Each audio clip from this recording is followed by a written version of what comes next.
हम जिस एलिमेंट के बारे में पढ़ रहे हैं ये इस एलिमेंट का नाम है सेमीकंडक्टर डायोड। जिस तरीके से कैपेसिटर एक एलिमेंट होता है, रजिस्टर एक एलिमेंट होता है, ठीक इसी प्रकार डायोड भी एक एलिमेंट होता है।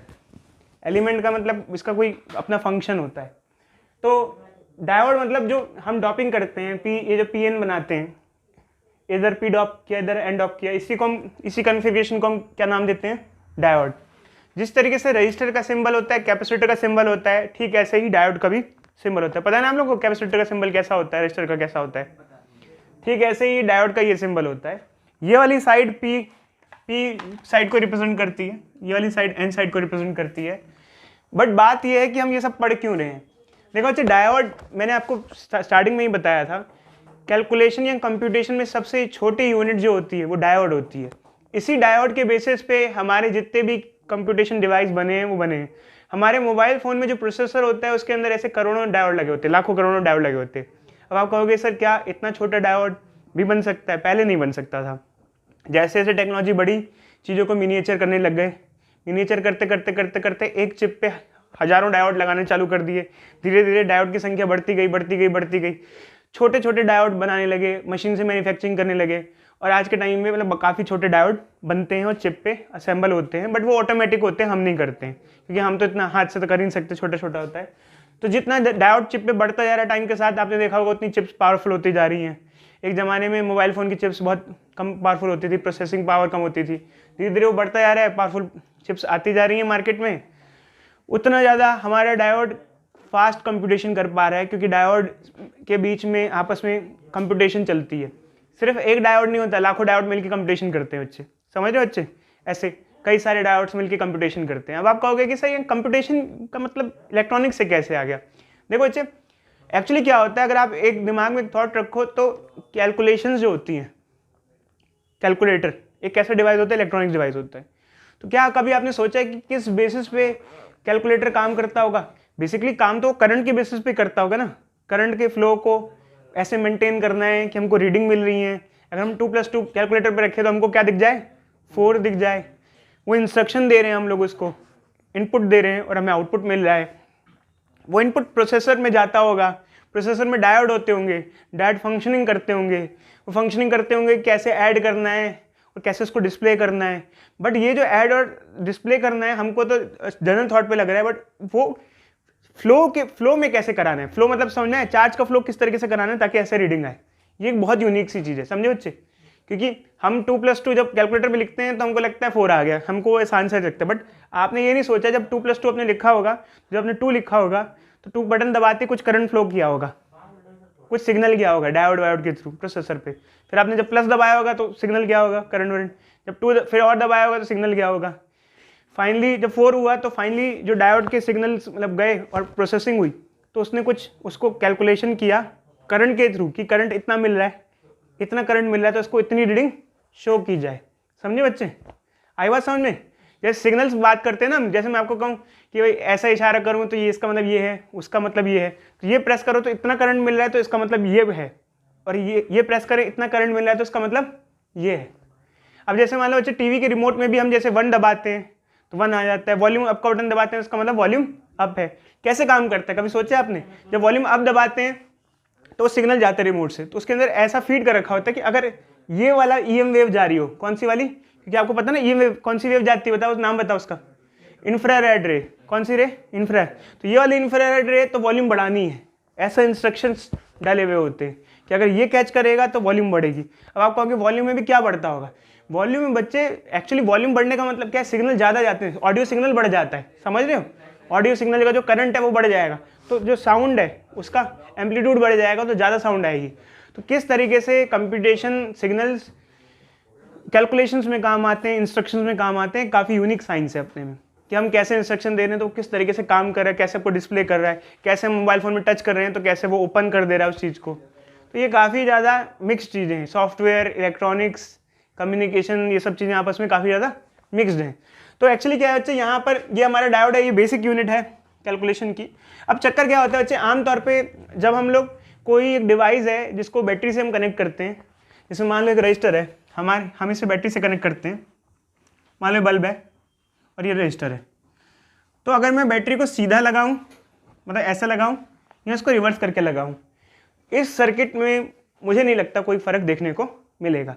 कई कई डिवाइस ऐसे होते हैं जिसमें आप पोलैरिटी मैटर नहीं करती है, कई कई केस में नहीं मैटर, इसमें मैटर करेगी पोलैरिटी, नहीं मैटर करेगी, बट कई कई डिवाइस ऐसे होते हैं जिसमें पोलैरिटी मैटर करती है। और डायोड और सेमीकंडक्टर डिवाइसेस ऐसे ही होते हैं मोस्टली, समझ रहे हो बच्चे?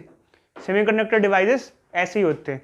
सेमीकंडक्टर डिवाइस मेनली इलेक्ट्रॉनिक्स जो डिवाइसेस होते हैं, जो हम लोग इलेक्ट्रॉनिक्स डिवाइस देखते हैं, जैसे हमारा एसी का रिमोट हो गया, मोबाइल फ़ोन्स हो गए, लैपटॉप हो गया, ये सारे किससे बने होते हैं? सेमीकंडक्टर से बने होते हैं, क्योंकि समय कंप्यूटेशन या कैलकुलेशंस होती हैं और ये मोस्टली डीसी पे ऑपरेट होते हैं। काफ़ी हद तक आपने देखा होगा सब डीसी पे, जैसे टीवी का रिमोट हो गया, किस पे ऑपरेट होता है? डीसी पे। हमारा लैपटॉप किस पे ऑपरेट होता है? डीसी पे। पीसी किस पे ऑपरेट होता है? एक्चुअल में डीसी पे ही होता है फाइनली। तो ज़्यादातर जो आपने देखा होगा कि हमारे इलेक्ट्रॉनिक डिवाइस होते हैं डीसी पे ऑपरेट होते हैं, उनमें पोलैरिटी मैटर करती है, नहीं करती है? करती है। कैसे? जो रिमोट है, टीवी का रिमोट है, उसके अंदर आपने सेल गलत लगा दिए, काम कर जाएगा? डीसी पे तो पोलैरिटी मैटर करती है ना बच्चे, क्योंकि जो डिवाइस डीसी पे काम करे वहाँ पोलैरिटी मैटर करती है। आपने देखा होगा मोबाइल फ़ोन में भी जो बैटरी होती है उसमें भी पोलैरिटीज़ होती हैं, होती है नहीं होती हैं?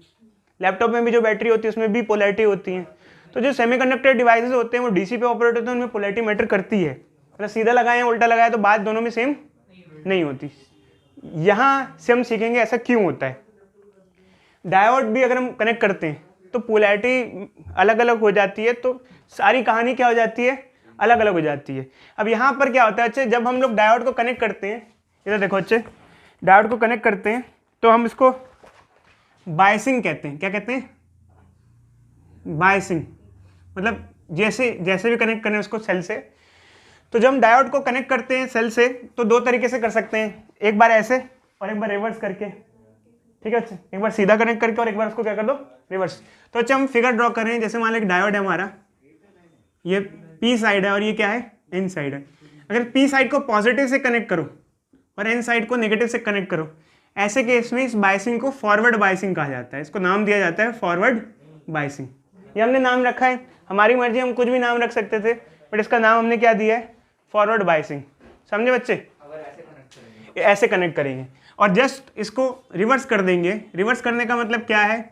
अगर ये कनेक्शन इसकी जगह P और N है और इसकी जगह नेगेटिव और पॉजिटिव कनेक्ट कर देंगे, तो ऐसी बायसिंग को हम कहते हैं रिवर्स बायसिंग। अब बच्चे कई बार पूछते हैं कि सर ऐसा क्यों होता है? क्या नाम तो देखो बच्चे हमने दे दिया है जैसा भी, बट एक्चुअली फॉरवर्ड रिवर्स मतलब कि उल्टा, इसका उल्टा हो जाएगा। क्या यहाँ पे आपको सेम चीज़ें देखने को मिलेंगी दोनों केस में? बिल्कुल नहीं। सेमीकंडक्टर में ऐसा मैटर नहीं होता है। अगर आप ऐसे कनेक्ट करते हो या उल्टा कनेक्ट करते हो, आपको बिल्कुल अलग अलग चीज़ देखने को मिलेंगी दोनों में। समझे बच्चे? बिल्कुल ही अलग अलग चीज़ देखने को मिलेगी। तो अभी हम जानेंगे बच्चे क्या क्या देखने को मिलेगा। तो मान लो, जैसे मान लो ये हरी है, इसने कहा कि सर मैं एक्सपेरिमेंट करता हूँ, एक बार फॉरवर्ड में कनेक्ट करता हूँ और एक बार रिवर्स में, और देखता हूँ कैसा क्या क्या मुझे रिजल्ट मिलेंगे। तो अगर इसको एक्सपेरिमेंट कंडक्ट करना है ऐसा, तो ये क्या करेगा? ये साथ साथ में इसके वोल्ट मीटर और एमीटर लगा देगा। बताओ हरी बच्चे, क्यों इसके साथ एमीटर और वोल्ट मीटर क्यों लगाओगे आप? अगर आपको एक्सपेरिमेंट कंडक्ट करना है तो वोल्ट मीटर और एमीटर क्यों लगा दोगे आप? सर जिस तरह उसकी वो जाएगी ना, जिस तरह उसकी निकल होगी, मैं ये कह रहा हूँ कि आप वोल्ट मीटर एमीटर क्यों लगा रहे हो? अगर आपको एक्सपेरिमेंट करना है तो क्या जरूरत पड़ गई? देखने के लिए करंट आ रहा नहीं। शाबाश बच्चे। देखो बच्चे, जब कभी हम कोई एक्सपेरिमेंट कंडक्ट करते हैं तो किसी भी एक्सपेरिमेंट में मेजरिंग डिवाइस बहुत जरूरी होता है। जैसे मान लो ये बच्चा है, इसको अपना वेट मेजर करना है, मास मेजर करना है, तो ये भी एक काइंड ऑफ एक्सपेरिमेंट होता है। जब मान लो इसको अपना मास मेजर करना है, ये एक वेइंग मशीन पे चढ़ जाता है, तो ये इसका जो मास मेजर कर रहे हैं, वेट मेजर कर रहा है, ये भी एक एक्सपेरिमेंट है। और हर एक्सपेरिमेंट के लिए हमें कोई ना कोई इंस्ट्रूमेंट चाहिए होता है ज़्यादातर मेजरमेंट के लिए ना। एक्सपेरिमेंट कर रहे हो तो क्या कर रहे हो? कुछ हद तक मेजरमेंट कर रहे हो। कुछ कुछ एक्सपेरिमेंट वैसे भी होते हैं जिसमें हम डायरेक्टली क्वालिटेटिवली स्टडी कर लेते हैं कि ऐसा बिहेवियर होता है, बट हम क्वांटिटेटिव एक्सपेरिमेंट की बात करें जिसमें हम कैलकुलेशंस वगैरह करते हैं, तो यहाँ पर हम चेक करेंगे तभी उसको ढंग से स्टडी कर पाएंगे। तो हमने एमीटर लगा दिया और हमने वोल्ट मीटर भी लगा दिया। ये क्यों लगाया है? ताकि हमको रीडिंग्स मिल सकें और पता चल सके किस तरीके से ये दोनों केस में ये बिहेव करता है। मतलब फॉरवर्ड बायसिंग करेंगे तो करंट और वोल्टेज कैसे मिलेगी, और रिवर्स बायसिंग करेंगे तो करंट और वोल्टेज कैसे मिलेगी। तो एक काम करते हैं बच्चे, यहाँ जो बैटरी लगा देते हैं वो भी वेरिएबल बैटरी लगा देते हैं। अब आपका हो सकता है क्वेश्चन होगा वेरिएबल बैटरी का मतलब क्या होता है? बैटरी इल्यूमिनेटर होता है बच्चे, जिसमें आप बैटरी की वोल्टेज क्या कर सकते हो, चेंज कर सकते हो। अब जैसे यहाँ पर हमारे घरों में छोटी बैटरीज होती हैं, उसकी वोल्टेज क्या होती है, फिक्स्ड होती है, ठीक है। बट एक्चुअली क्या होता है कि आपने देखा होगा जो टीवी ठीक करने वाले होते हैं उनके पास एक डब्बा सा होता है, उसमें नॉब घूमता है, उसमें वोल्टेज क्या कर सकते हैं हम, चेंज कर सकते हैं, समझे बच्चे। या फिर जिसको शॉक ट्रीटमेंट देना होता है उसको बैठा देते हैं, फिर क्या करते हैं, उसको लगा देते हैं शॉक, फिर क्या करते हैं, वोल्टेज बढ़ाते जाते हैं, ठीक है। अच्छा, ज़्यादा वोल्टेज बढ़ाओगे तो ज़्यादा असर पड़ेगा, तो वो वेरिएबल वोल्टेज सोर्स हुआ। क्या हुआ, वेरिएबल वोल्टेज सोर्स। तो यहाँ वेरिएबल वोल्टेज है, ये इसका सिंबल है, ये बता रहा है कि वोल्टेज क्या हो रही है, वेरी हो रही है।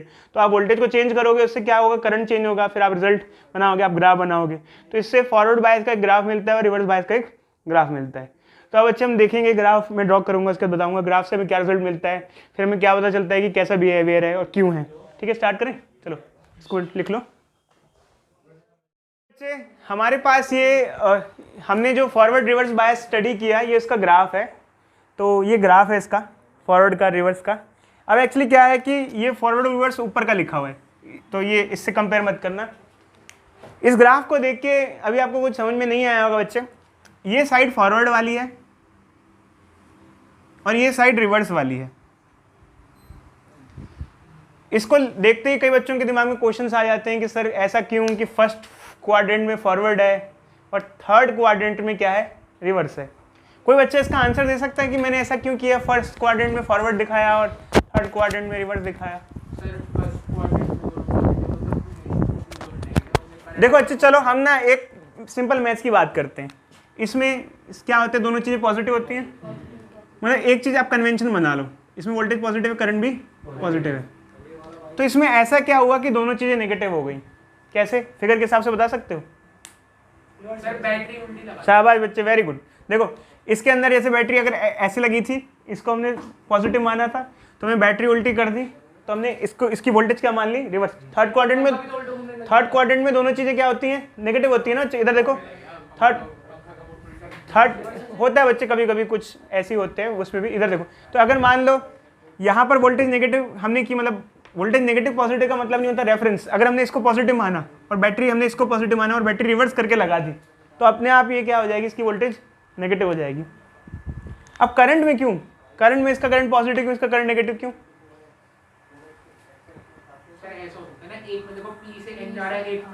देखो अच्छा, इसमें करंट देखो ऐसे जाएगा, ये पॉजिटिव से ऐसे जा रहा है, क्या इसमें भी करंट सेम डायरेक्शन में जाएगा, रिवर्स में जाएगा? इसमें करंट ऐसे जाएगा, देखो यहाँ पे जा रहा है P से N, यहाँ से जा रहा है N से, तो डायरेक्शन ऑफ करंट रिवर्स हो गया। तो इसलिए इसको हमने किस क्वाड्रेंट में शो किया है, थर्ड क्वाड्रेंट में। समझे बच्चे?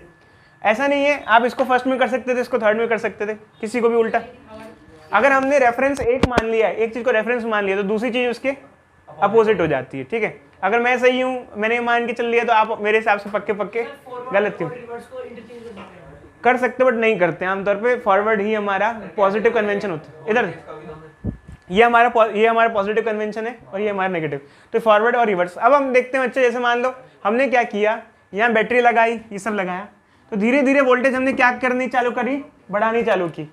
जब हम वोल्टेज बढ़ाते हैं और वोल्टेज की रीडिंग लेंगे और किसकी रीडिंग लेंगे, करंट की रीडिंग, इससे हमें कौन सा ग्राफ मिलेगा, VI ग्राफ। अब सबसे पहला क्वेश्चन ये है कि VI ग्राफ स्टडी करना जरूरी क्यों है। देखो बच्चे, जब हमने ओम्स लॉ भी पढ़ा था तो VI ग्राफ पढ़ा था। एक VI ग्राफ एक इंपॉर्टेंट चीज़ होती है, उससे हमें पता चलता है कि हम किस तरीके से सर्किट में वोल्टेज चेंज करेंगे तो हमें किस तरीके से सर्किट में करंट मिलेगा। अब क्वेश्चन ये भी है कि क्यों, क्या फ़ायदा होता है VI ग्राफ की स्टडी का। अरे बच्चे, VI ग्राफ से तो पता चलेगा कैसा बिहेवियर शो करेगा डिवाइस, उसी से तो पता चलेगा किस तरीके से डिवाइस का बिहेवियर होगा, उसी से हम उसका रिजल्ट निकाल सकते हैं क्या बिहेवियर होगा। यही बेसिक होती है चीज़। जब मान लो मुझे पता करना है आप में से कौन सा बच्चा अच्छा है, तो मैं एक तरीके से टेस्ट करता हूँ, टेस्ट लेता हूँ। तो यहाँ पर भी हमें पता लगाना इसका बिहेवियर कैसा है, तो हम इसका करंट और वोल्टेज ग्राफ ड्रॉ करेंगे। किसी भी एक एलिमेंट के लिए उसका नेचर स्टडी करने के लिए एक ही चीज़ होता है हमारे पास, कौन सा, VI ग्राफ। सबसे बेसिक चीज़ यही होती है। कोई एक एलिमेंट आपको दे दिया जाए, पूछा जाए उसकी क्या कैसी प्रॉपर्टी शो कर रहा है, करंट वरंट की, तो आप वोल्टेज और करंट का ग्राफ ड्रॉ करें तो पता चल जाएगा, जैसे हम लोगों ने ओम्स लॉ में ड्रॉ किया था। ठीक है, तो ये ग्राफ आता है। अब ऑब्वियसली बात है बच्चे, ये ग्राफ स्ट्रेट लाइन तो है नहीं, ओम्स लॉ के हिसाब से ग्राफ कैसा होना चाहिए था, स्ट्रेट लाइन। तो ये जो डिवाइस हुआ, ये कैसा डिवाइस हुआ, नॉन ओमिक डिवाइस। कैसा हुआ, नॉन ओमिक डिवाइस, जो कि ओम्स लॉ फॉलो नहीं करता है। डायोड ओम्स लॉ फॉलो नहीं करता है क्योंकि ये कंडक्टिंग डिवाइस नहीं है, कैसा है, सेमीकंडक्टर है, और सेमीकंडक्टर ओम्स लॉ फॉलो नहीं करते, नॉन ओमिक होते हैं। समझे बच्चे? ओम्स लॉ सिर्फ कंडक्टर्स फॉलो करते हैं, ध्यान रखना। अभी बताते हैं बच्चे, बिल्कुल बताते हैं। अब एक्चुअली क्या, अभी तो हम रीजन बाद में बताएंगे, पहले एक्सपेरिमेंट हमने किया उसका, हम कैसे कैसे मिला। तो हमने क्या किया, वोल्टेज बढ़ाई। तो स्टार्टिंग के कुछ वोल्टेज पे वोल्टेज तो बढ़ाई बट करंट नहीं मिल रहा था। देखो वोल्टेज तो बढ़ रही थी बट करंट ना के बराबर ये था ही नहीं, देख रहे हो।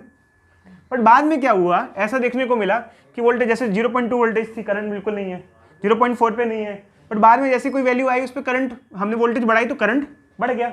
ऑब्वियस सी बात है, भले ओम्स लॉ ये फॉलो नहीं करता बट ये तो चीज़ है ही ना बच्चे, वोल्टेज बढ़ाओगे तो करंट तो बढ़ता ही है। ये तो हमने देखा ही है ना, वोल्टेज और करंट के रिलेशन। वो बात है लीनियर नहीं है, स्ट्रेट लाइन नहीं है बट कर्व सी लाइन है। बट एक्चुअली क्या है कि ऐसा हमने देखने को मिलेगा। तो इस ग्राफ को मैं देख के कह सकता हूँ कि भाई पहले करंट नहीं था, बाद में करंट एकदम से बढ़ गया। किस कारण की वजह से बढ़ा, ये थोड़ी देर में जानेंगे। बस ये तो अभी स्टडी है कि हमने स्टडी किया ऐसा।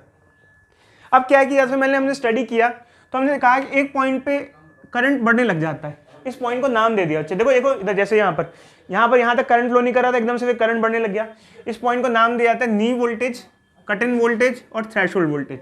ये वो वैल्यू होती है जिससे कम वोल्टेज तक करंट बहुत कम होता है, और जिस वोल्टेज के आने के बाद करंट काफ़ी हद तक बढ़ने लग जाता है, एकदम से बढ़ रहा है। देखो वोल्टेज आप बढ़ा नहीं रहे हो, करंट एकदम से बहुत ज़्यादा बढ़ रहा है, तो ऐसे वोल्टेज को कट इन नी वोल्टेज और थ्रेशोल्ड वोल्टेज बोलते हैं। अब इसकी वैल्यूज़ क्या होती हैं, देखो बच्चे, अगर आप different type of semiconductor use करोगे तो वैल्यूज़ क्या होंगी, डिफरेंट होगी। मान लो आप सिलिकॉन जो डॉपिंग करते हो, मैंने आपको बताया ना, हम एक वेफर लेते हैं उस पर पी और एन की डॉपिंग करते हैं, तो आपने जर्मेनियम पे पी और एन की डॉपिंग की है तो अलग वैल्यू मिलती है, और सिलिकॉन पे पी और एन की डॉपिंग की है तो डायोड भी तो हो सकता है ना। डायोड हो सकता है किस किस बेस पे बना है। जैसे आप पिज़्ज़ा लेते हो ना, पिज़्ज़ा का बेस भी तो होता है, कैसा थिन क्रस्ट, ये अलग अलग बेस आते हैं ना बच्चे। पिज़्ज़ा की टेस्ट डिपेंड करती है वो किस बेस पे बना हुआ है। तो यहाँ पर भी जो पी एन डायोड है, आपने पी और एन की डॉपिंग की है, किस पे की है, सिलिकॉन वाले पे पी एन डॉपिंग की है, जर्मेनियम को लेके की है डॉपिंग।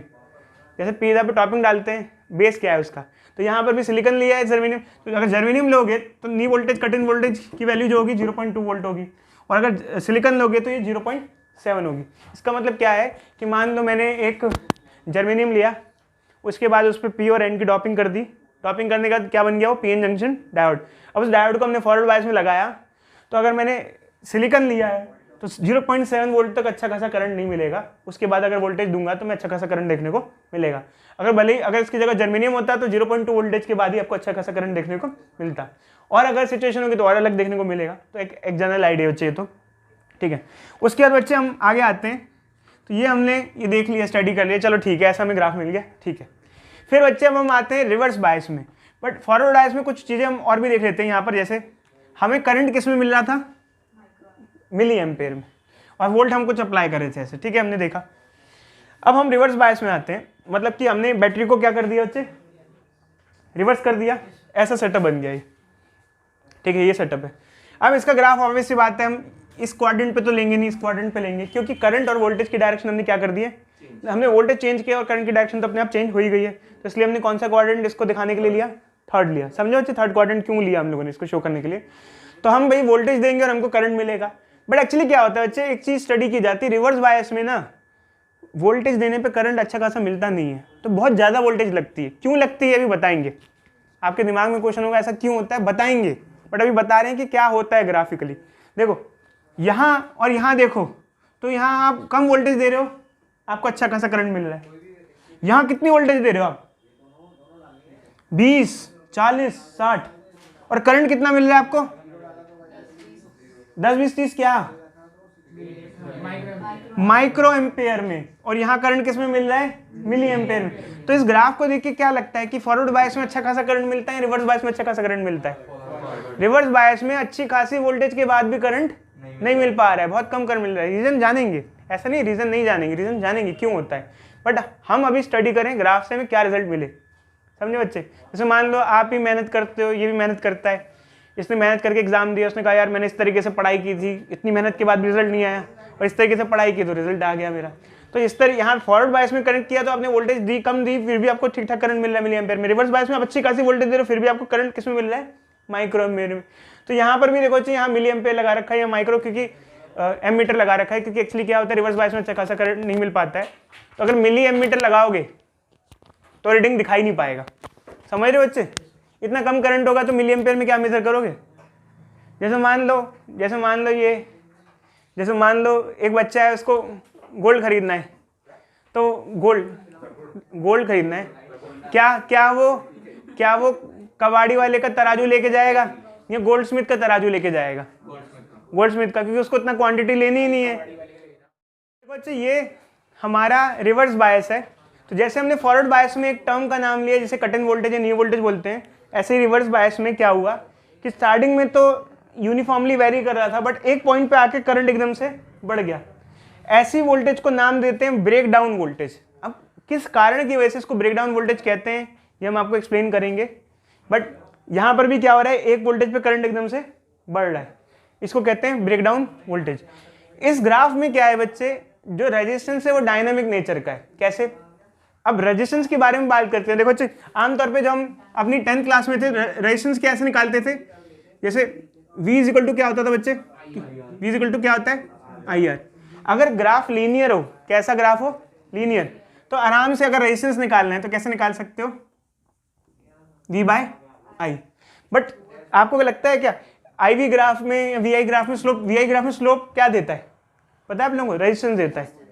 यहाँ पर स्लोप सेम है या चेंज हो रहा है? इसका मतलब यहाँ पर रेजिस्टेंस भी चेंज हो रहा है, इसे कहते हैं डायनेमिक रेजिस्टेंस। अब आप कहोगे सर ये समझ में नहीं आया, मैं बिल्कुल बताता हूँ। देखो, आपके पास एक कंडक्टिंग डिवाइस है, मान लो ये कोई डिवाइस है कंडक्टिंग, इसका 10 ओम का रेजिस्टेंस है, इसके थ्रू कितनी भी वोल्टेज पास कराओ, इसको कितना भी करंट दो, वोल्टेज और करंट के चेंज से इसके रेजिस्टेंस पे चेंज नहीं होता है, सेम ही रहता है, क्योंकि रेजिस्टेंस उसकी प्रॉपर्टी है। बट सेमीकंडक्टर में क्या होता है कि अगर वोल्टेज और करंट की वैल्यू चेंज हो जाती है तो रेजिस्टेंस भी कैसा हो जाता है?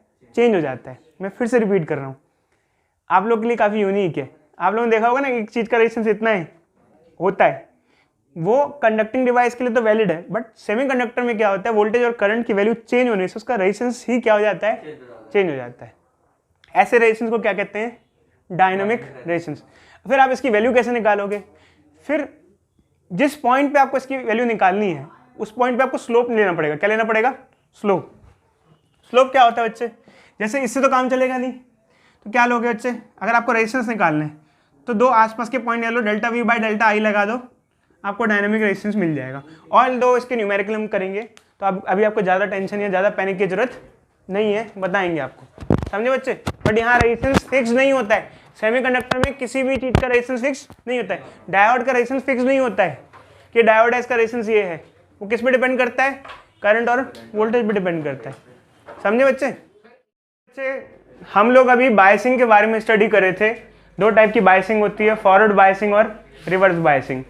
तो हमने ये देखा कि जैसे हम रजिस्टर को कनेक्ट करते हैं तो रजिस्टर को बैटरी के किसी भी पोल की तरह कनेक्ट कर दें, कोई फर्क नहीं पड़ता है। अगर हम लोग रजिस्टर को कनेक्ट करते हैं सर्किट में तो बैटरी को किस भी पोल से कनेक्ट कर दें, दोनों टाइम उसका बिहेवियर, चाहे करंट की कोई भी डायरेक्शन हो, बिहेवियर हमेशा क्या रहता है? सेम रहता है। जबकि ऐसा डायोड के साथ नहीं है। डायोड को अगर आप डिफरेंट टाइप से कनेक्ट करोगे, पोलैरिटी अगर डिफर करोगे, चेंज करोगे, तो करंट पे डिफरेंस देखने को मिलता है। दो टाइप की बायसिंग होती है डायोड में, एक होती है फॉरवर्ड बायसिंग, एक होती है रिवर्स बायसिंग। ऋषि बताओ बच्चे, फॉरवर्ड बायस में क्या होता है? लिखा है तो बच्चे सबको पता है, आप बताओ।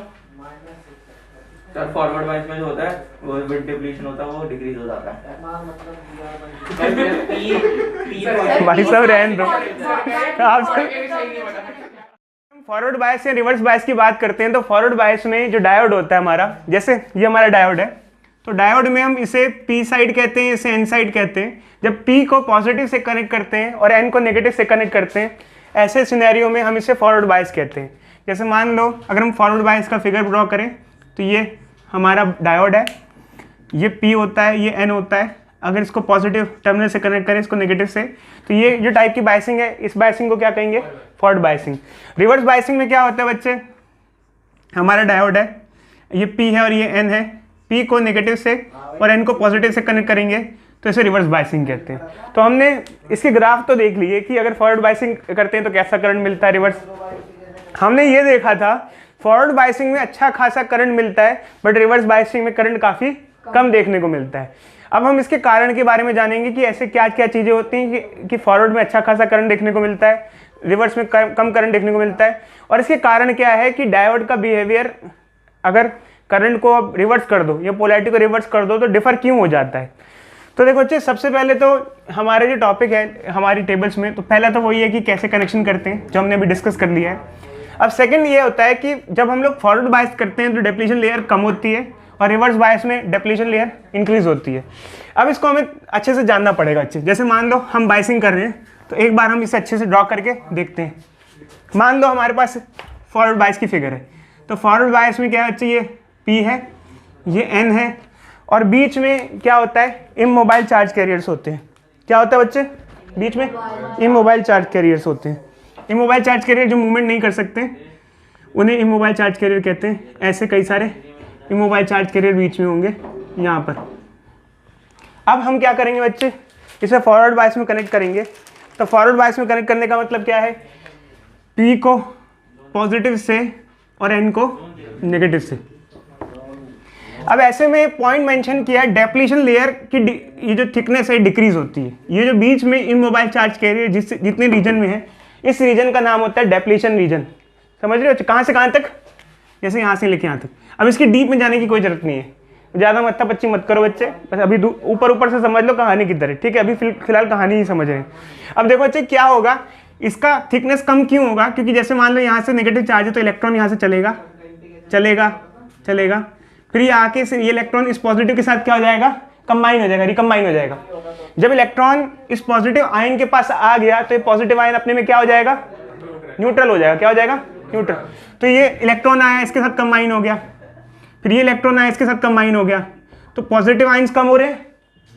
और ये जो यहाँ पर एन आयंस हैं, मतलब इसने एक्स्ट्रा इलेक्ट्रॉन ले रखा है, इसके एक्स्ट्रा इलेक्ट्रॉन को ये पॉजिटिव बैटरी अपनी तरफ खींचने लग जाती है। तो इलेक्ट्रॉन जो एक्स्ट्रा इसने अचीव कर रखा है यहाँ खींचने लग जाएगा, तो ये इधर चला जाएगा, यहाँ आके यहाँ आ जाएगा, ये यहाँ आ जाएगा।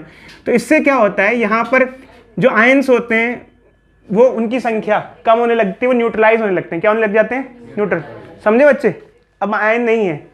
तो इससे क्या हो रहा है, देखो बच्चे, जो इमोबाइल चार्ज कैरियर पहले बड़े से रीजन में हुआ करते थे, उनका रीजन क्या हो गया, सिमट गया है। इसका मतलब डेप्लीशन रीजन की जो रीजन था वो क्या हो रहा है, डिक्रीज हो रहा है। अब बताओ बच्चे, किसी को डाउट है इसमें? यहाँ क्या हुआ कि न्यूट्रलाइजेशन हुआ यहाँ पर, तो पॉजिटिव और नेगेटिव आयंस की संख्या क्या हो गई, कम हो गई। संख्या मतलब वो पहले ज़्यादा रीजन में फैले हुए थे, अब उसका रीजन क्या हो गया, कम हो गया। उस रीजन का कम होने का मतलब डेप्लीशन रीजन क्या हो गया, कम हो गया।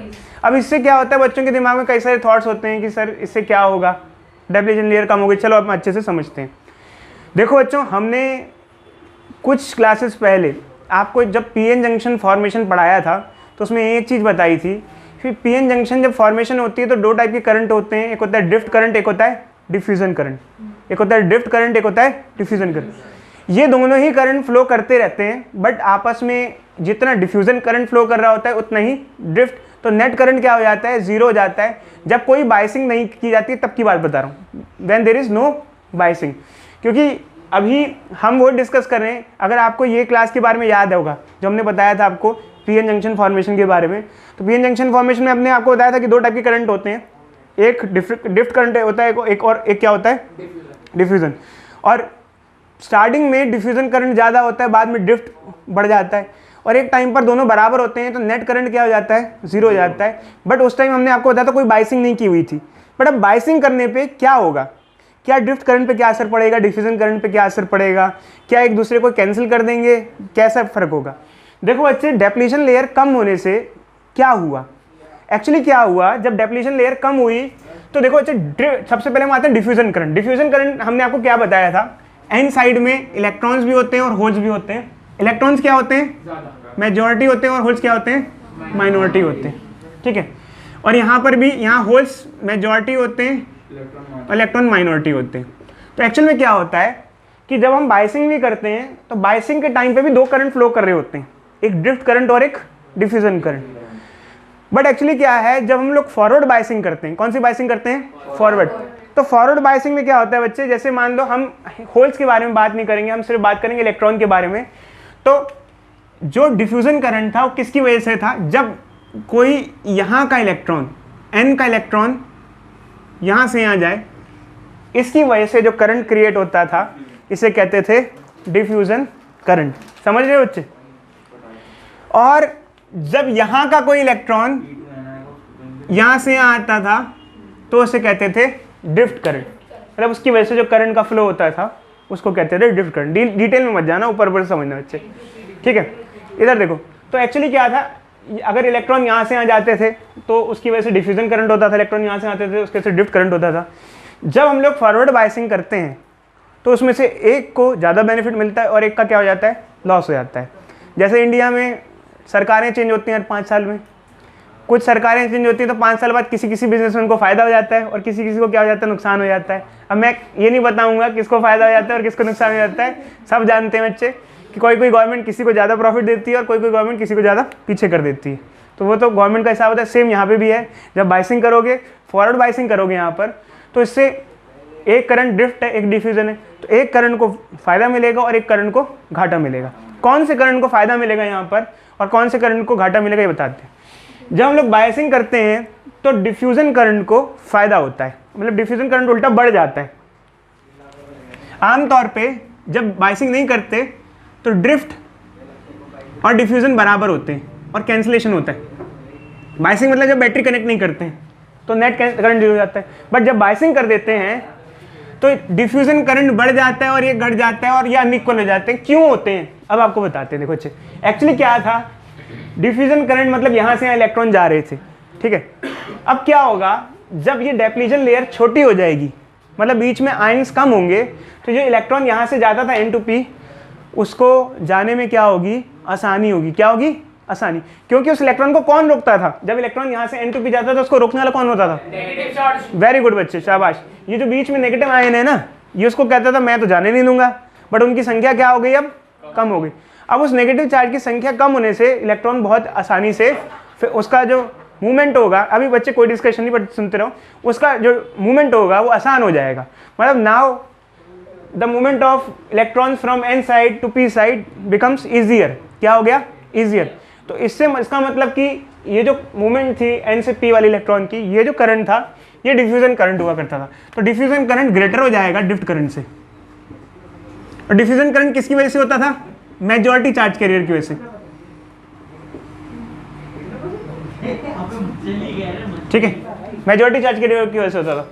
तो अब क्या होगा बच्चे, क्या नेट करंट जीरो होगा या नहीं होगा? कौन डोमिनेट कर रहा है, डिफ्यूजन क्या करने लग जाता है, डोमिनेट करने लग जाता है, ड्रिफ्ट रिसेसिव हो जाता है, मतलब पीछे हट जाता है। जैसे हमारी गवर्नमेंट आती है, मान लो आप 2 बिजनेसमैन हैं, आपकी इस गवर्नमेंट से ज़्यादा बनती है, जिस गवर्नमेंट से आपकी बनती है वो सरकार में आ जाए तो आपको फ़ायदा उठाएगी और आपके दुश्मन को क्या करेगी, घाटा पहुंचाएगी। और आपकी उल्टा सरकार आ जाए तो वो आपको घाटा पहुंचाएगी और दूसरे बिजनेसमैन को फायदा पहुंचाएगी। ठीक इसी हिसाब से यहाँ पर भी क्या होता है कि अगर हम फॉरवर्ड बाइसिंग करते हैं तो डिफ्यूजन करंट को फायदा मिलता है और ड्रिफ्ट करंट को नुकसान मिलता है। अब यहाँ पे बच्चों के क्वेश्चन भी आते हैं, सर ड्रिफ्ट करंट को नुकसान कैसे मिलता है? ड्रिफ्ट करंट का जो फ्लो था वो आयंस की वजह से था। जब ज़्यादा आयंस होते थे, जब आयंस ज़्यादा होते थे तो ड्रिफ्ट करंट का फ्लो आसान था। जब आयंस ज़्यादा थे तो ड्रिफ्ट करंट का फ्लो आसान था। ये हमने आपको पहले डिस्कस किया था। क्यों है इसके बारे में हम दोबारा डिस्कशन नहीं करेंगे, बट अब आयंस की संख्या क्या हो गई है, कम हो गई है। तो आयंस की संख्या कम होने से ड्रिफ्ट करंट क्या हो जाएगा, कम हो जाएगा। तो करंट मेनली जो सर्किट में फ्लो करेगा वो किसकी वजह से करेगा, डिफ्यूजन के से। लेट अस टेक एक एग्जांपल लेते हैं बच्चे, इधर देखो एक एग्जांपल मान के चलते हैं। मान लो इस सर्किट में दोनों ही अंदर दो करंट फ्लो कर रहे हैं, ड्रिफ्ट और डिफ्यूजन। मान लो दोनों अपोजिट है, बट ये वाला फ्लो कर रहा है 10 मिली एम्पेयर और ये वाला फ्लो कर रहा है 0.1 मिली एम्पेयर।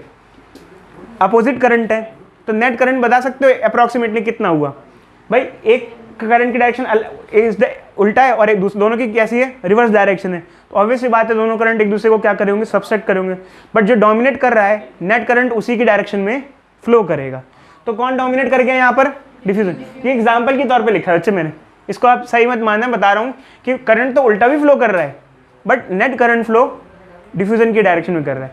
तो यहाँ पर अगर देखा जाए बच्चे तो नेट करंट जो फ्लो कर रहा है, मतलब जो इलेक्ट्रॉन मोस्टली फ्लो कर रहे हैं वो कहाँ से कहाँ कर रहे हैं, ऐसे फ्लो कर रहे हैं। तो अगर इलेक्ट्रॉन यहाँ से यहाँ फ्लो कर रहे हैं तो करंट कहाँ से कहाँ फ्लो करेगा, अपोजिट मतलब P2N। तो नेट करंट देखो बच्चे यहाँ पे कुछ चीजें हैं, देखो current flows from P to N, एक ये चीज हो गई। दूसरी चीज ये हो गई कि width of depletion layer decreases, ये समझ में आ गया होगा आपको। तीसरा है current is due to flow of majority charge carrier. ये क्या है? देखो बच्चे हमने आपको बताया था यहाँ पर दो करंट होते हैं, एक होता है ड्रिफ्ट, एक होता है डिफ्यूजन। ड्रिफ्ट करंट जो होता है वो माइनॉरिटी की वजह से होता था और डिफ्यूजन किसकी वजह से होता था? मेजॉरिटी। देखो इलेक्ट्रॉन कहाँ से कहाँ जा रहे हैं? यहाँ से। इलेक्ट्रॉन क्या है? मेजॉरिटी है। तो ये जो करंट मेनली फ्लो कर रहा है वो डिफ्यूजन की वजह से, और डिफ्यूजन करंट किसकी वजह से होता है? Due to majority charge current. अगर आपको नहीं याद आ रहा है तो अपनी कॉपी खोलो, पीछे एक दो पन्ने पलटो, उसमें मैंने आपको ड्रिफ्ट और डिफ्यूजन में फ़र्क बताया था। जब आप पढ़ोगे तो डिफ्यूजन के आगे नीचे लिखा हुआ है diffusion current is due to majority charge carrier, majority charge carrier लिखा हुआ है नीचे। तो यहाँ पर ये हमारा आ जाएगा। इसमें करंट जो फ्लो करता है अप्रॉक्सीमेटली मिली एम्पेयर में फ्लो करता है। तो बच्चे ये हमारा जो है पूरा टॉपिक ये किसका था? फॉरवर्ड बायस का। अब बताओ बच्चे किसी को कोई डाउट? बच्चे रिवर्स बायस में क्या होता है कि हम जब कनेक्ट करते हैं सर्किट में तो ये P और ये N है, P को नेगेटिव साइड से कनेक्ट करते हैं और N को पॉजिटिव साइड से कनेक्ट करते हैं। इसको हम कहते हैं रिवर्स बायस। और रिवर्स बायस में देखा जाए तो इमोबाइल आयंस की संख्या बहुत मतलब ज़्यादा होती है। कैसे होती है पूरी बात बताते हैं आपको। पहले तो कोई बायसिंग नहीं थी, फिर आपने बायसिंग कर दी और ये फिगर हो गई रिवर्स बायस की ऐसी। अब इसके अंदर डेप्लीशन लेयर है, मतलब ये जो आयंस की संख्या है इनमें क्या फ़र्क पड़ेगा, बढ़ेंगे या घटेंगे, ये हम डिस्कस करते हैं। देखो बच्चे क्या था, यहाँ पहले से नेगेटिव आयन थे, आपने इस नेगेटिव यहाँ पे P को इसको नेगेटिव से कनेक्ट कर दिया। यहाँ तो पहले से ही इलेक्ट्रॉन्स की संख्या आती है। अब यहाँ से इलेक्ट्रॉन्स और क्या करेंगे, इधर जाएंगे और इधर नेगेटिव और इकट्ठा कर देंगे जाके। नेगेटिव पहले से नेगेटिव था, अब और नेगेटिव हो गया क्योंकि अच्छा खासा नेगेटिव जमा थे, आपने और नेगेटिव से कनेक्ट कर दिया, नेगेटिव और एक्यूमुलेशन हो जाएगा। ठीक है, अब क्या होगा बच्चे, यहाँ पॉजिटिव थे, ये क्या करेंगे, यहाँ के कुछ बच्चे कुछ इलेक्ट्रॉन थे जो एटम के पास कुछ इलेक्ट्रॉन हुआ करते होंगे। पॉजिटिव टर्मिनल ने कहा कि मैं पॉजिटिव हूँ, आओ इलेक्ट्रॉन मेरी तरफ आओ, और इलेक्ट्रॉन खींच गया। जिनके जो आयंस थे भी नहीं, कई के तो इलेक्ट्रॉन इधर चले गए थे, जैसे ये कैटायन है। कैटायन क्यों है? क्योंकि इसका इलेक्ट्रॉन इधर चला गया होगा। बाकी तो कई सारे एटम ऐसे होंगे जो आयंस नहीं होंगे, जिनके इलेक्ट्रॉन नहीं गए होंगे, बट उनके इलेक्ट्रॉन नहीं गए तो उसने इसके इलेक्ट्रॉन उल्टा क्या कर दिए, ज़बरदस्ती मार पीट के खींच ली, मतलब अट्रैक्ट करके क्या कर लिए, खींच लिए। जो आयंस नहीं थे उल्टा उसने क्या कर दिया, इसको आयंस बना दिया। क्योंकि इसके इलेक्ट्रॉन, क्योंकि पॉजिटिव टर्मिनल का काम क्या होता है, इलेक्ट्रॉन को अपनी तरफ खींचना, खींच लिए इसने इलेक्ट्रॉन अपनी तरफ। तो उल्टा यहाँ पर क्या हुआ, जो आयंस की संख्या थी, तो खींचे तो बढ़ कैसे रहे इलेक्ट्रॉन को अगर इलेक्ट्रॉन को खींच लूँ तो कैसा क्या हो जाएगा, अगर मैं किसी एक एटम के इलेक्ट्रॉन को खींच लूँ तो क्या हो जाएगा, कैटायन। आयन नहीं बोलो बच्चे, क्या बोलो, कैटायन हो जाएगा। यहाँ पहले से कैटायन थे, जो इलेक्ट्रॉन बचे थे उन्होंने कहा मेरी मदद कर दो, हमें न्यूट्रल कर दो। उसने कहा तेरी मदद करता हूँ, उल्टा बच्चे कुचे वाले इलेक्ट्रॉन वो भी क्या कर लिए, अपनी तरफ खींच लिए। तो पहले से कैटायन और थे और कैटायन बढ़ गए, तो और दिक्कत हो गई यहाँ पर। तो इतनी सारी डेप्लीशन लेयर बन गई, इतने सारे आयंस आ गए। तो जब हम लोग रिवर्स बायस करते हैं तो डेप्लीशन लेयर क्या हो जाती है, इंक्रीज हो जाती है। हाँ जी, यहाँ पर पॉजिटिव हो गए और इधर नेगेटिव हो गए। ठीक है, तो यहाँ पर आयंस इकट्ठे हो गए, उल्टा बढ़ गए। जितने थे पहले बायसिंग से पहले जितने आयंस हुआ करते थे उससे ज़्यादा हो गए। अब डेप्लीशन लेयर क्या हो गई, बढ़ गई। अब क्या होगा बच्चे, अब यहाँ पे ठीक है समझ गए। अब करंट की कहानी क्या होगी, क्योंकि करंट तो दो टाइप के होते हैं, एक होता है डिफ्यूजन करंट, एक होता है ड्रिफ्ट करंट। देखो बच्चे, ड्रिफ्ट करंट और डिफ्यूजन करंट में किस तरीके का फर्क देखने को मिलेगा। डिफ्यूजन करंट में क्या होता था बच्चे, मैं फिर से बताता हूँ। एन साइड से जो इलेक्ट्रॉन होते थे वो यहाँ से आ जाते थे, इसे कहते थे डिफ्यूजन करंट। क्या डिफ्यूजन करंट अब फ्लो करना आसान हो गया है या दिक्कत हो गई है, बताओ बच्चे क्यों। सर क्योंकि ये इलेक्ट्रॉन अब आपके इधर से इधर जा रहे हैं ना। अगर मान लो इस साइड का कोई इलेक्ट्रॉन इधर आना भी चाहे तो एक तो इसको पॉजिटिव तरफ खींचेगा, कि वो उल्टा पॉजिटिव टर्मिनल ये कहेगा, सुनो अगर यहाँ का इलेक्ट्रॉन इधर से इधर जाना चाहे तो एक तो पॉजिटिव टर्मिनल कहेगा कहाँ जा रहा है, मैं हूँ पॉजिटिव, तुम मेरे पास आ जा। और अब जाना भी चाहे इधर से उधर तो नेगेटिव कहेगा तू, तेरे को मैं आने नहीं दूंगा। तो उसके लिए क्या हो गया बच्चे, बहुत बड़ी दिक्कत खड़ी हो गई। कैसे जाएगा वो बेचारा एक इलेक्ट्रॉन, अगर जाएगा भी तो उसके पास बहुत ज़्यादा एनर्जी अपने अंदर होनी चाहिए, तभी वो कैसे न कैसे उसको क्रॉस करके जाएगा। मतलब उसके लिए तो एक बैरियर बढ़ गया, मतलब उसके लिए अब मुश्किलें क्या हो गई हैं, बढ़ गई हैं। जैसे मान लो अफगानिस्तान में एक इंसान था, पहले ही वो फॉरेन में नहीं जा सकता था क्योंकि उसको वीज़ा नहीं मिलता था। आज के टाइम में तो और उसके लिए दिक्कत हो गई है, और वो कहीं नहीं जा सकता है, और ही वीज़ा नहीं मिलेगा, पासपोर्ट तक नहीं मिलेगा अब तो उसको कहीं, ठीक है। तो अब उसके लिए जाना कहीं और जाना क्या हो गया, बड़ा मुश्किल हो गया। बट ऐसा नहीं है बच्चे कि वो जा नहीं पाता, बट संख्या बहुत कम हो जाती है, ना के बराबर। मतलब अब इलेक्ट्रॉन जाएंगे बट बहुत कम हो जाएंगे, मतलब बहुत दिक्कत हो जाएगी, कोई जा ही नहीं पाएगा इसलिए। तो डिफ्यूजन करंट क्या हो जाएगा, बहुत ज़्यादा कम हो जाएगा। ड्रिफ्ट करंट पे क्या फ़र्क पड़ेगा, देखो बच्चे ड्रिफ्ट करंट क्या होता था, पी साइड में इलेक्ट्रॉन्स और होल्स दोनों होते हैं, बट इलेक्ट्रॉन्स की संख्या काफ़ी कम होती है। मतलब पी, नाम पे पी लगता है लोगों को, तो पी से लगता है कि इलेक्ट्रॉन होंगे ही नहीं, पी साइड में इलेक्ट्रॉन्स भी होते हैं और होल्स भी होते हैं। होल्स की संख्या, इलेक्ट्रॉन की संख्या क्या होती है, कम होती है। बट वो जो इलेक्ट्रॉन है उनका मूवमेंट क्या हो गया, आसान हो गया। उनका मूवमेंट क्या हो गया बच्चे, आसान हो गया। क्यों आसान हो गया, क्योंकि जो पॉजिटिव आयंस हैं और ये पॉजिटिव टर्मिनल है, वो कह रहा है इलेक्ट्रॉन मेरी तरफ आ जाओ, मैं तुम्हें पॉजिटिव टर्मिनल अपने पास खींचने को तैयार हूँ, और ये आयंस भी अपनी तरफ खींचने को तैयार है। तो इसमें क्या हुआ, कौन सा करंट बढ़ा और कौन सा घटा, ड्रिफ्ट बढ़ गया और डिफ्यूजन कम हो गया। तो डोमिनेट कौन करेगा, ऑब्वियस सी बात है जिसको सपोर्ट मिलेगा डोमिनेट करेगा। ड्रिफ्ट क्या करेगा, डोमिनेट करेगा। तो यहाँ करंट फ्लो कराने वाला, मतलब नेट करंट जो फ्लो कर रहा है वो किसके कारण कर रहा है, due to drift current. Diffusion current के बस की कुछ भी नहीं रही, उसको तो खत्म ही कर दिया पूरा का पूरा। सिर्फ रहा तो कौन रहा, ड्रिफ्ट रहा।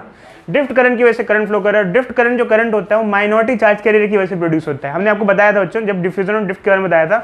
तो यहाँ पर जो करंट फ्लो कर रहा है वो किसकी वजह से कर रहा है, ड्यू टू माइनॉरिटी। या इसको अगर डायरेक्ट लैंग्वेज में बोलें तो कहते हैं कि रिवर्स बायस में जो करंट फ्लो होता है वो ड्रिफ्ट की वजह से ही होता है, क्योंकि डिफ्यूजन करंट फ्लो नहीं करा पाता है, क्योंकि वैसे ही वो कम हो जाता है। और करंट माइक्रो एम्पेयर में फ्लो करता है। क्यों, क्योंकि डिफ्यूजन करंट काफ़ी अच्छा खासा तादाद में होता है, ड्रिफ्ट करंट की तादाद बहुत कम होती है। देखो बच्चों, जो मेजॉरिटी चार्ज कैरियर की वजह से करंट होता है वो ज़्यादा होता है, और जो माइनॉरिटी चार्ज कैरियर की वजह से करंट होता है वो कम होता है, क्योंकि चार्ज कैरियर की संख्या ही माइनॉरिटी है। तो अगर वो भागेंगे भी तो कितना कितना फ्लो कर जाएंगे, समझे बच्चे।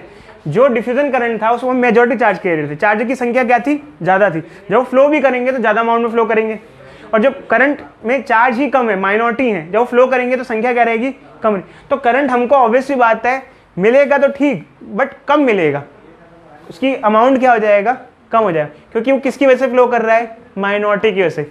चार्ज कैरियर ही नहीं है, करंट कहाँ से फ्लो करा लोगे, कम संख्या ही कम है, कितनी कम संख्या है। दूसरा ये करंट कहाँ से कहाँ फ्लो करता है, N2P, क्योंकि देखो बच्चे इलेक्ट्रॉन्स कहाँ से कहाँ जा रहे हैं, जो मोस्टली ये तो इनका तो फ्लो हो नहीं पा रहा है, इनका हो रहा है। इलेक्ट्रॉन कहाँ से कहाँ जा रहे हैं, P to N। तो जिस डायरेक्शन में इलेक्ट्रॉन जाते हैं करंट की डायरेक्शन उसकी क्या होती है, अपोजिट। तो करंट कहाँ से कहाँ फ्लो करेगा, N2P। और कई बच्चे कहते हैं सर ये समझ में नहीं आ रहा, तो बैटरी से देख लो बच्चे। बैटरी हमेशा, अगर आप बैटरी की बात करते हो तो बैटरी कनेक्ट करते हो किसी सर्किट से, तो करंट हमेशा कहाँ से कहाँ फ्लो करता है बैटरी के, पॉजिटिव से नेगेटिव। तो पॉजिटिव से नेगेटिव मतलब कि N2P, ऐसे करंट का फ्लो होता है। तो ये बच्चे हमारी बायसिंग की पूरा इन्फॉर्मेशन थी, कोई डाउट हो तो पूछो। एक्चुअल में क्या है कि यहाँ एक क्वेश्चन आता है, पोटेंशियल बैरियर और डेप्लीशन रीजन में फ़र्क क्या होता है, डेप्लीशन लेयर या डेप्लीशन रीजन। डेप्लीशन रीजन एक रीजन होता है, मतलब लेंथ वाइज, वही इतनी लेंथ में immobile charge carrier ions present है। आयंस को इमोबाइल चार्ज कैरियर्स भी कहते हैं। क्या कहते हैं, इमोबाइल। आयंस जो होते हैं वो अपनी जगह फिक्स होते हैं, वो मोबाइल नहीं होते, मतलब चल नहीं सकते। इलेक्ट्रॉन चल सकते हैं, आयंस नहीं चल सकते, इसलिए आयंस का नाम होता है इमोबाइल चार्ज कैरियर्स। इमोबाइल क्यों, क्योंकि अपनी जगह फिक्स्ड है। चार्ज कैरियर क्यों, क्योंकि वो चार्ज होते हैं, ठीक है। तो आप कभी कंफ्यूज मत हो जाना बच्चे, दो नाम हो सकते हैं एक चीज़ के, आयंस को इमोबाइल चार्ज कैरियर कहते हैं। दूसरी चीज़ ये डेप्लीशन रीजन, डेप्लीशन लेयर और पोटेंशियल बैरियर क्या होता है।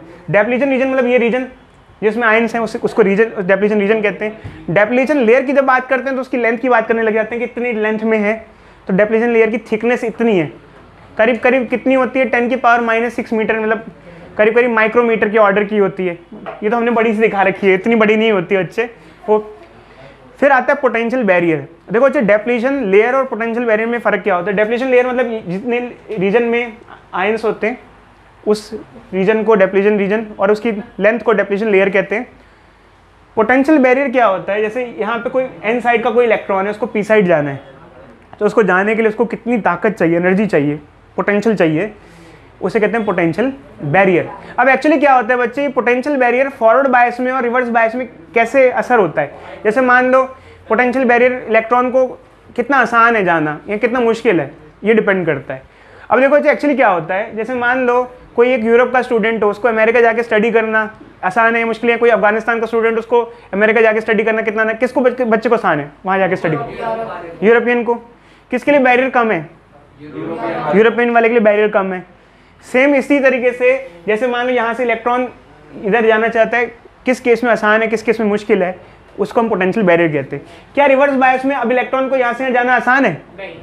तो उसका पोटेंशियल बैरियर क्या हो चुका है? बढ़ गया है। रिवर्स बायस के केस में पोटेंशियल बैरियर क्या हो जाता है? बैरियर बढ़ जाता है। बहुत ज़्यादा एनर्जी चाहिए भाई इसको, बहुत ज़्यादा एनर्जी चाहिए। क्यों? क्योंकि अब उसके लिए इतनी सारी मुश्किलें खड़ी हो गई हैं सामने। इधर इलेक्ट्रॉन आ रहे हैं उनके लिए तो potential हम barrier जो इलेक्ट्रॉन की बात करते हैं वो सिर्फ n से p वाली की बात करते हैं, p से n वाले इलेक्ट्रॉन की बात नहीं करते। हम बात कर रहे हैं कि कोई इलेक्ट्रॉन है। जब हम पोटेंशियल बैरियर की बात करते हैं तो हम किसी और इलेक्ट्रॉन की बात नहीं करते। किन इलेक्ट्रॉन की बात करते हैं? जो n to p जाना चाहते हैं उन इलेक्ट्रॉन की बात करते हैं। तो n to p जो इलेक्ट्रॉन जाना चाहते हैं उनके लिए रिवर्स बायस में बहुत दिक्कत हो जाती है, क्योंकि वो बहुत मुश्किल हो जाती है। तो उनको बहुत ज़्यादा एनर्जी चाहिए कि कहाँ से कहाँ जाने के लिए, n to p। Forward bias में क्या होता है बच्चे, देखो फॉरवर्ड बायस में डेप्लीशन लेयर क्या हो जाती है? कम हो जाती है। तो अब फॉरवर्ड बायस में इलेक्ट्रॉन का यहाँ से जाना आसान हो जाता है मुश्किल हो जाता है? आसान हो जाता है। तो फॉरवर्ड बायस में पोटेंशियल बैरियर क्या हो जाता है? डिक्रीज हो जाता है। पोटेंशियल बैरियर डिक्रीज हो जाता है उल्टा। और रिवर्स बायस में पोटेंशियल बैरियर क्या हो जाता है? इंक्रीज। हम बात n to p वाले के लिए ही कर रहे हैं, बाकी के लिए हम बात नहीं कर रहे हैं। ठीक है बच्चे, समझे बच्चे?